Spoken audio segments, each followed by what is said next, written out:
Morning student, today we will continue with the our new chapter natural resources. अपना earth एक ऐसा planet है universe के अंदर जो लाइफ को सपोर्ट करता है। लिविंग थिंग्स जो ओरिजिनेट होती है और सर्वाइव करती हैं अर्थ पे, इसका रीज़न क्या है? जितने भी मटेरियल्स हैं लिविंग थिंग्स के लिए चाहिए होते हैं, जैसे कि एयर, वाटर, सॉइल, मिनरल्स, वो सारे के सारे क्या होते हैं? अर्थ के ऊपर प्रेजेंट होते हैं। ये अर्थ के ऊपर क्या हैं? सबसे बड़े मेजर रिसोर्सेज हैं अर्थ के ऊपर। अब अपने बात करते हैं कि अर्थ है, अर्थ की जो सन से डिस्टेंस है वो बिल्कुल प्रॉपर है, यानी अर्थ से जो सन की डिस्टेंस है बिल्कुल प्रॉपर है। इसी कारण से जो यहाँ पर लाइफ है वो एग्जिस्ट करती है, क्योंकि यहाँ का टेम्परेचर रेंज है वो बहुत ज़्यादा सही है। ना तो दिन के अंदर टेम्परेचर है बहुत ज़्यादा बढ़ता है और ना ही रात को टेम्परेचर क्या होता है बहुत ज़्यादा कम होता है। अगर हम मून की बात करते हैं तो मून की भी डिस्टेंस है सन से हमारी लगभग अर्थ के बराबर ही है। सन से हमारी डिस्टेंस है 15 करोड़ किलोमीटर, जबकि मून की डिस्टेंस है 14 करोड़ 96 लाख किलोमीटर। तो यानी लगभग दोनों बराबर ही हैं, लेकिन फिर भी वहाँ पर एटमॉस्फेयर ना होने के कारण से, एयर ना होने के कारण से वहाँ पर क्या है कि एटमॉस्फेयर ना होने के कारण से वहाँ पर टेम्परेचर रेंज है वो दिन के अंदर -110 डिग्री सेंटीग्रेड हो जाता है और रात के अंदर क्या हो जाता है -190 डिग्री सेंटीग्रेड हो जाता है। लेकिन अर्थ की डिस्टेंस बिल्कुल राइट है सन से, राइट टेम्परेचर है, यहाँ पर एयर का एटमॉस्फेयर है, जिसके कारण से अपने अर्थ के ऊपर क्या है कि लाइफ है वो पॉसिबल है। लाइट एनर्जी जो सन से हमें मिलती है वो अर्थ के ऊपर सर्वाइवल के लिए हमारे लिए एक इम्पोर्टेंट रोल प्ले करती है। अब हम बात करते हैं यूटिलाइजेशन ऑफ रिसोर्सेज की। यूटिलाइजेशन ऑफ रिसोर्सेज, प्लांट्स है कार्बन डाइऑक्साइड का यूज़ करते हैं, एयर, वाटर, मिनरल्स वो सोइल से लेते हैं ताकि वो सनलाइट की प्रेजेंस में अपना खाना बना सकें। अपने जानते हैं इस प्रोसेस को अपने क्या बोलते हैं? फोटोसिंथेसिस के नाम से जानते हैं। जो फोटोसिंथेसिस का प्रोसेस है वो ग्रीन पिगमेंट क्लोरोफिल के कारण से होता है। वो प्लांट की लीव्स के अंदर ही होता है। प्लांट की लीव्स के अंदर क्लोरोफिल एक ऐसा यूनिक एलिमेंट है जो अर्थ के ऊपर लाइफ के लिए सबसे इम्पोर्टेंट रोल प्ले करता है, क्योंकि हम लोग ह्यूमन बींग है, इतने ज़्यादा इंटेलिजेंट होने के बाद, इतनी ज़्यादा टेक्नोलॉजी विकसित होने के बाद हम लोग अपने ऊपर अपना खाना नहीं उगा सकते हैं। प्लांट्स के अंदर क्या होता है कि जो क्लोरोफिल होता है उसी के अंदर वो एक यूनिक एलिमेंट है जो सनलाइट को कैप्चर करके क्या कर सकता है? प्लांट्स के लिए खाना है वो बना सकता है। एनिमल्स को ऑक्सीजन, वाटर, फूड की ज़रूरत होती है सर्वाइवल के लिए। अगर अपने बात करते हैं तो एनिमल्स है उसको फूड, प्लांट्स एनिमल्स है उसको ऑक्सीजन, वाटर और फूड की ज़रूरत होती है। वो ऑक्सीजन है एयर से लेते हैं, वाटर है वाटर बॉडी से लेते हैं। इसी तरह से पॉन्ड्स, लेक्स, रिवर्स, इनसे भी प्लांट्स को मतलब पानी मिलता है। और फूड है वो प्लांट्स और अदर एनिमल्स से फूड ऑब्टेन करते हैं।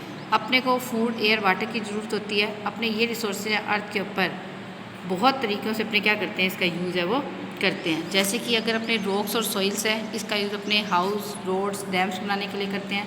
मेटल्स हैं जैसे कि आयरन, एल्यूमिनियम, कॉपर, इसका यूज़ अपने क्या करते हैं? आयरन, एल्यूमिनियम, कॉपर है, इसका यूज़ अपने क्या करते हैं? बिल्डिंग्स और थिंग्स बनाने के लिए करते हैं। मशीन्स, व्हीकल्स, एरोप्लेन्स, यूटेंसिल्स और अदर हाउस होल्ड आइटम्स हैं, ये भी अपने किससे बनाते हैं? मेटल से बनाते हैं। अपने फ्यूल जैसे कि कोयला, पेट्रोलियम, नेचुरल गैस का यूज़ करते हैं अपना खाना बनाने के लिए, व्हीकल्स को चलाने के लिए, मशीन्स को फैक्ट्रीज़ के अंदर चलाने के लिए, इलेक्ट्रिसिटी को चलाने के लिए। तो ये सारे के सारे अपने को क्या मिलते हैं? अपने को नेचुरल रिसोर्सेज अर्थ के ऊपर ही सारे के सारे पॉसिबल हैं। और ये रिसोर्सेज अपने को सभी के सभी कहाँ से मिलते हैं? नेचर से मिलते हैं। अगर अपने मतलब रिसोर्सेज को काउंट करें, अगर अपने देखें कि कुछ रिसोर्सेज अपने को मतलब नेचर से मिलते हैं और कुछ क्या होते हैं? ह्यूमन मेड भी होते हैं। तो अगर अपने बात करते हैं नेचुरल मटेरियल्स की, तो नेचुरल मटेरियल्स हैं अर्थ के ऊपर, उसी के कारण से लाइफ पॉसिबल है। क्योंकि जैसे ह्यूमन मेड के अंदर अपने चेयर बना लिया, टेबल बना लिया, अपना एसी है, फ्रिज है, कूलर है, इन सब के बिना अपने क्या कर सकते हैं? सर्वाइव कर सकते हैं। लेकिन एयर है, वाटर है, सॉइल है, सनलाइट है, इसके बिना अपने क्या कर सकते हैं? सर्वाइव नहीं कर सकते। तो नेचुरल मटेरियल्स जो अर्थ के ऊपर पाए जाते हैं वही लाइफ को एक्सिस्ट करने में हेल्प करते हैं और जितनी भी लिविंग ऑर्गेनिज्म की जो ज़रूरतें होती हैं उनको पूरा करते हैं। इसीलिए इनको अपने क्या बोलते हैं? नेचुरल रिसोर्सेज के नाम से जानते हैं। प्लांट्स और एनिमल्स हैं लिविंग नेचुरल रिसोर्सेज हैं। एयर, वाटर, सॉइल, मिनरल्स, ये सारे के सारे नॉन लिविंग नेचुरल रिसोर्सेज हैं। इन नेचुरल रिसोर्सेज के अपने को कहाँ से मिलते हैं? सबसे पहले अपने बात करते हैं सॉलिड पार्ट। जो सॉलिड पार्ट है अर्थ का, जिसको अपने क्रस्ट बोलते हैं, उससे मिलता है अपने को। वाटर बॉडीज़ जैसे कि सीज, रिवर्स, लेक्स हैं, उनसे भी अपने को मिलता है। गैसेज जो अर्थ को सराउंड करके रखती हैं, उसको अपने क्या बोलते हैं, एटमॉस्फेयर के नाम से जानते हैं। तो इनसे अपने को, यानी जो सॉलिड पार्ट है अर्थ का, जिसको हम क्या बोलते हैं, क्रस्ट बोलते हैं। उसके बाद गैसेज हैं जिनको अपने एटमॉस्फेयर बोलते हैं। ये सारे के सारे क्या करते हैं, इनके कारण से लाइफ है वो पॉसिबल होती है। अपने जो नेचुरल रिसोर्सेज हैं इनको अपने लिए दो ग्रुप में बांटा गया है। एक तो है रिन्यूएबल रिसोर्सेज, और एक होता है non renewable resources. Non renewable resources, renew का मतलब होता है जो दोबारा से बन सकता है। रिन्यूएबल रिसोर्सेज वो रिसोर्सेज हैं जो कभी भी ख़त्म नहीं होंगे, जो कि मतलब लंबे टाइम तक नेचुरल प्रोसेस से अपने आप बनते रहेंगे। जैसे कि सनलाइट एक ऐसा रिसोर्स है जो कभी भी ख़त्म नहीं होएगा। ये 5 बिलियन ईयर से हमें सनलाइट दे रहा है और 5 बिलियन ईयर तक ही सन से हमें क्या मिलती रहेगी, लाइट है वो मिलती रहेगी। ऑक्सीजन भी रिन्यूएबल है, क्योंकि एटमॉस्फेयर के अंदर जब ऑक्सीजन है, अगर अपने इसका यूज़ कर लेते हैं रेस्पिरेशन के प्रोसेस के लिए, तो फोटोसिंथेसिस के प्रोसेस से क्या होता है कि ऑक्सीजन वापस से एयर के अंदर आ जाती है। तो अधिकतर जो रिन्यूएबल सोर्सेज हैं वो एक्सहॉस्टेबल हैं। एक्सहॉस्टेबल का मतलब जो कभी ख़त्म नहीं होंगे। रिन्यू का मतलब जो दोबारा से बन सकते हैं। सनलाइट है, सनलाइट तो अपने को पता है कि सन के अंदर क्या होता है, हाइड्रोजन गैस प्रेजेंट होती है। हाइड्रोजन गैस के कारण से मतलब वहाँ पर हीलियम बन रही है और जिसके कारण से सन है 5 बिलियन ईयर से हमें लाइट दे रहा है। इसी तरह से जब तक सनलाइट रहेगी तब तक क्या होगा, अपनी एयर है, अपना एटमॉस्फेयर रहेगा, देखो बाकी किसी अदर प्लैनेट्स पे क्या है, एटमॉस्फेयर नहीं है। इसी तरह से वाटर भी कभी अपने ख़त्म नहीं होएगा, कभी भी वाटर है वो अपने पास ख़त्म भी नहीं होगा। इसका रीज़न क्या होता है कि अपने पास है इसलिए नहीं ख़त्म होगा क्योंकि सन के कारण से ये जो वाटर है, यानी जो वाटर साइकिल है वो मेंटेन रहता है। इसी के साथ साथ जो विंड है, हवाएं हैं, वो चलती रहती हैं। तो इसी कारण से कभी भी नेचुरल रिसोर्सेज ख़त्म नहीं होंगे। अधिकतर रिन्यूएबल रिसोर्सेज हैं, एक्सहॉस्टेबल होते हैं, कभी ख़त्म नहीं होंगे। अगर अपने यूज़ करते हैं इनको, अगर मान लो अपने इनको मतलब जितनी टाइम में ये रिन्यू होते हैं उसकी बजाय अपने ज़्यादा फास्ट यूज़ करते हैं, तब अपने क्या करते हैं कि नेचुरल मेथड है इनका रिन्यूएबल का क्या कर देते हैं, ख़त्म कर देते हैं। जैसे एग्जांपल के लिए इन्होंने बताया कि ग्राउंड वाटर है एक रिन्यूएबल रिसोर्स है, ग्राउंड वाटर भी एक रिन्यूएबल रिसोर्स है, ग्राउंड वाटर भी कभी ख़त्म नहीं होगा। लेकिन आजकल अपने क्या कर रहे हैं कि बरसात कम होती है तो अपने ग्राउंड वाटर का यूज़ ज़्यादा कर रहे हैं। पहले तो क्या होता था कि ज़मीन कच्ची होती थी तो ज़मीन के अंदर पानी क्या हो जाता था, सिप करके चला जाता था, तो जिसके कारण से ग्राउंड वाटर वापस से रिचार्ज हो जाता था। लेकिन अब अपने को पता है कि पॉपुलेशन बढ़ने के कारण से अपने ने लोगों के घर बन गए हैं, सड़कें बन गई हैं, फैक्ट्रीज बन गई हैं। इस कारण से जो मतलब सॉइल वाली ज़मीन है, कच्ची ज़मीन है, वो बहुत ही ज़्यादा कम है। तो इसके कारण से पानी है, पक्की ज़मीन के ऊपर अगर आप अपने फर्श के ऊपर डालते हो तो पानी इधर उधर बह जाता है, वो कभी भी ज़मीन के अंदर सिप नहीं करता। तो इसी कारण से जो ग्राउंड वाटर है, जितना अपने इसको फास्ट यूज़ कर रहे हैं, लेकिन ग्राउंड वाटर है उतना ही वापस से रिन्यू नहीं हो पा रहा, जिसके कारण से ये क्या हो रहा है कि नीचे नीचे जाता जा रहा है। नॉन रिन्यूएबल रिसोर्सेज वो रिसोर्सेज होते हैं जिनको मतलब एक बहुत लंबा टाइम लगता है वापस से रिन्यू होने के लिए।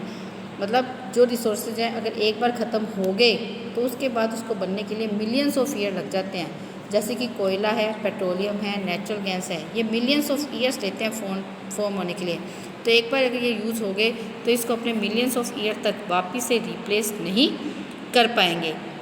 इसी तरह से हमारी जो टॉप सॉइल है वो भी क्या करती है, हंड्रेड्स ऑफ ईयर्स लेती है वापस से बनने के लिए। तो अगर एक बार टॉप सॉइल इरोड होगी, यानी हवा के साथ, पानी के साथ उड़कर इधर उधर चलेगी, तो इसको अपने दोबारा रिप्लेस नहीं कर पाएंगे। कुछ नॉन रिन्यूएबल रिसोर्सेज है जैसे मेटल्स है, उसका अपने अगेन एंड अगेन यूज़ कर सकते हैं, क्योंकि अपने इन मेटल्स को अपने क्या कर सकते हैं, रिसाइकिल कर सकते हैं। लेकिन कोयला, पेट्रोलियम, नेचुरल गैस है, ये प्लांट्स और एनिमल से ऑब्टेन हुए हैं और इनको बनने के अंदर 300 मिलियन ईयर कम से कम भी लगे हैं। तो अगर एक बार ये ख़त्म हो जाएंगे तो इनको दोबारा बनाना बड़ा मुश्किल काम है। लेबोरेटरी के अंदर अपने इनको नहीं बना सकते हैं क्योंकि वो क्लाइमेटिक कंडीशंस है, लेबोरेटरी के अंदर पॉसिबल नहीं होती है। अब अपने बात करते हैं कंजर्वेशन ऑफ रिसोर्सेज की। कंजर्वेशन का मतलब होता है किसी भी चीज़ को संरक्षित करना, सुरक्षित करना। जितनी भी लाइफ है अर्थ के ऊपर, वो अर्थ के ऊपर रिसोर्सेज के ऊपर डिपेंड करती है। इसलिए जितने भी रिसोर्सेज हैं, चाहे वो रिन्यूएबल हैं चाहे नॉन रिन्यूएबल है, उनको अपने को क्या करना पड़ता है, कंजर्व करना ही पड़ता है। कंजर्वेशन का मतलब होता है वाइज और केयरफुल यूज़ ऑफ रिसोर्सेज, यानी अगर अपने समझदारीपूर्वक और ध्यान से अगर अपने रिसोर्सेज का यूज़ करते हैं तब अपने क्या बोलते हैं, इसको कंजर्वेशन ऑफ रिसोर्सेज के नाम से जानते हैं। इसका मतलब है कि अपने इन रिसोर्सेज को वेस्ट नहीं कर रहे हैं और अपने इनकी क्वालिटी को भी क्या कर रहे हैं, मेंटेन है वो कर रहे हैं। फ्यू डिकेड्स का मतलब होता है 10 ईयर, तो कुछ 10 साल पहले, यानी कुछ फ्यू डिकेड्स का मतलब एक डिकेड का मतलब हो गया 10 ईयर, तो फ्यू डिकेड का मतलब हो सकता है 20 ईयर 30 ईयर्स पहले पीपल्स हैं वो ज़्यादा मतलब अटेंशन नहीं देते थे कंजर्वेशन के लिए, क्योंकि मतलब तब क्या था कि रिसोर्सेज बहुत ज़्यादा नंबर के अंदर, बहुत ज़्यादा अमाउंट के अंदर अवेलेबल थे, लेकिन अब पॉपुलेशन ज़्यादा बढ़ चुकी है। इस कारण से अपने को कंजर्वेशन करना क्या हो जाता है, बहुत ज़रूरी होता है। तो पॉपुलेशन है वर्ल्ड की, अभी बता रहा है कि क्यों प्राइमरी रीज़न है इसको कंजर्व करने के लिए। पॉपुलेशन है वर्ल्ड की लगातार बढ़ती जा रही है, बहुत सारे लोग हैं अर्थ के ऊपर, वो मतलब इनका यूज़ है फीड के लिए, मतलब खाने के लिए, क्लोथ्स के लिए, हाउस के लिए। जैसे अपने बात करते हैं ना, एक मूवी भी है रोटी कपड़ा और मकान, यानी मनुष्य की जो बेसिक ज़रूरत है वो है रोटी, खाना, कपड़ा और मकान। तो इन सब को ज़रूरतों को पूरा करने के लिए अपने को क्या है कि इन रिसोर्सेज को कंजर्व करना ही पड़ेगा। जैसे जैसे ह्यूमंस प्रोग्रेस में जा रहे हैं, उनकी देखो आपके दादा दादी आपके घर पे बात भी करते होंगे कि पुराने टाइम में कौन सा एसी होता था, कौन सा कूलर होता था, हम तो ऐसे ही पेड़ों के नीचे रहते थे, वैसे ही हवाएं ठंडी चलती थी, बरसात अच्छी आती थी। लेकिन जैसे जैसे ह्यूमंस की पॉपुलेशन प्रोग्रेस बढ़ती जा रही है, उनकी ज़रूरतें भी बढ़ती जा रही हैं। आज आप बिना एसी के, बिना कूलर के सोच भी नहीं सकते कि हम रह सकते हैं। जब इनकी ज़रूरतें बढ़ती जा रही हैं तो इसके लिए क्या हो रहा है कि एनर्जी की ज़रूरत भी क्या होती है, बढ़ती जा रही है। तो इस कारण से जो एवरेज रिसोर्सेज कंज्यूम्स हैं पर पर्सन, यानी हर व्यक्ति है जो रिसोर्सेज को कंज्यूम करता है, वो भी क्या हो रहा है, लगातार बढ़ता जा रहा है। तो इन दो फैक्टर्स के कारण से, मतलब एक तो पॉपुलेशन बढ़ रही है, एक प्रोग्रेस बढ़ गई है जिसके लिए ज़्यादा एनर्जी की ज़रूरत है। तो इन दो फैक्टर्स के कारण से नेचुरल रिसोर्सेज हैं लगातार यूज़ होते जाते हैं, जा रहे हैं, जिसके कारण से डिप्लीट हो रहे हैं। डिप्लीट का मतलब होता है बहुत जल्दी ख़त्म होना, ख़त्म हो रहे हैं। और कुछ सालों, मतलब जो पिछले 20 सालों 30 सालों की बजाय अब ज़्यादा ये नेचुरल रिसोर्सेज इनका यूज हो चुका है। तो इसके कारण से नेचर के अंदर एक इम्बैलेंस हो चुका है। एक फ्यू फॉर्म्स हैं जिसके कारण से इम्बैलेंसेस हैं, मतलब अपने को दिखाई भी देता है। कैसे दिखाई देता है कि इम्बैलेंस हो चुका है, अपनी एयर पोल्यूट हो चुकी है, वाटर पोल्यूट हो चुका है, सॉइल पोल्यूट हो चुका है, क्लाइमेट के अंदर चेंज आ चुका है, एनिमल्स के नंबर, प्लांट्स के नंबर्स हैं वो कम हो चुके हैं। इसलिए अपने को, अगर अपने ने ये प्रैक्टिसेस नहीं अपनाई कंजर्वेशन की, तो अपने क्या हो जाएगा, अपना सर्वाइवल क्या हो जाएगा, अर्थ के ऊपर क्या हो जाएगा, बहुत ज़्यादा दिक्कत के अंदर आ जाएगा। इस कारण से अपने को क्या करना चाहिए कि इनको, पेट्रोलियम, नेचुरल गैस है, इनका यूज़ अपने को क्या करना चाहिए, बड़े समझदारीपूर्वक करना चाहिए। अब अपने नेक्स्ट वीडियो के अंदर कोल और पेट्रोलियम के बारे में पढ़ेंगे। Good day, have a nice day.